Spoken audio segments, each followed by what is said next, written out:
Hello, my name is Dr. Mona Fishbane. I'm a clinical psychologist on the faculty of the Chicago Center for Family Health. I'm sharing this video abstract with you of my new article in Family Process called Healing Intergenerational Wounds, an Integrative Relational Neurobiological Approach. Over the course of my career, I have focused on couple therapy and intergenerational relationships, and in the last 15 years on interpersonal neurobiology as well. A key question for me as a person and as a clinician is how can we be our best self in our close relationships? What gets in the way of that? What's the neurobiology of emotional reactivity? And how can we deal with it so we can live according to our higher goals and values? This article explores the impact of the past on our current relationships and how therapists can address intergenerational wounds in individual or couple therapy with adult clients. My approach is integrative, weaving together theory and practice from systemic, intergenerational, and narrative approaches, and incorporating the latest research from interpersonal neurobiology. A 40-year-old man comes home to visit his parents for Thanksgiving. As he walks up the steps of his childhood home, he morphs into a petulant, reactive 5-year-old. How does this happen? Old wounds and grievances from childhood get reenacted in our current interactions with parents or siblings, or with our spouse or partner or our own children. I address how unfinished business from the past negatively affects current relationships and offer clinical interventions to help clients grow up relationships with parents and siblings. We don't have to be stuck in the past. Many adults feel like victims of their parents and reenact that victim position in other relationships.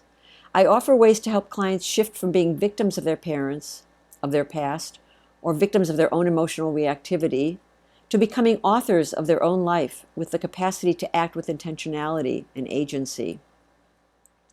Legacies are a key aspect of family life. Some legacies are cherished, family rituals, songs, or stories. These legacies we want to choose to pass on to our children. But other legacies may be unconscious or damaging, yet we may pass them on as well, unintentionally. How can we help our clients choose which legacies to pass on and which to let go? Some legacies come from not just the family of origin, but from the culture. Some are positive.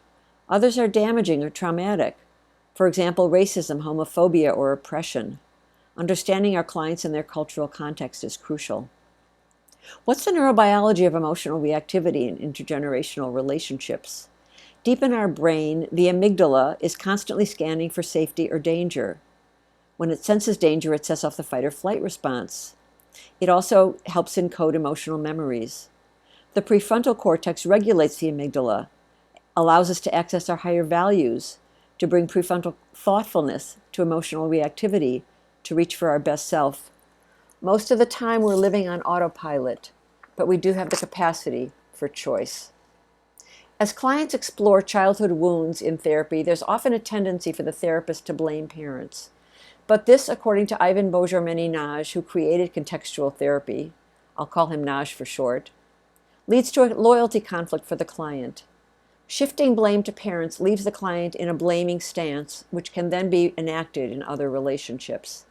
Nagy instead offers multi-directed partiality, holding the client's pain, yet being open to the parent's experience as well. Nagy focuses on finding and cultivating resources of trustworthiness in the intergenerational family and facilitating rejunctive action, healing old wounds between family members. If we don't find a constructive way to relate to parents as adults, we may get caught up in what he calls invisible loyalties, reenacting old problematic relationship patterns from our family of origin in our current relationships with our partner or our children. We may seek to collect damages, but at the wrong address, looking to our child or partner to heal our wounds. An antidote to all of this is what I call waking from the spell of childhood, growing up our relationship with parents, seeing them as real people on their own journey with compassion. Healing old wounds and growing up relationships with parents and siblings can free us to be our best self in other relationships. In the article, I address intergenerational relationships over the life cycle, including caring for parents as they age and as they die. One of my favorite terms from contextual therapy is relational ethics, or what I call reaching for your best self. In the article, I explore ways to cultivate resources of trustworthiness, including gratitude, generosity, and compassion. I hope you find the article helpful. Thank you.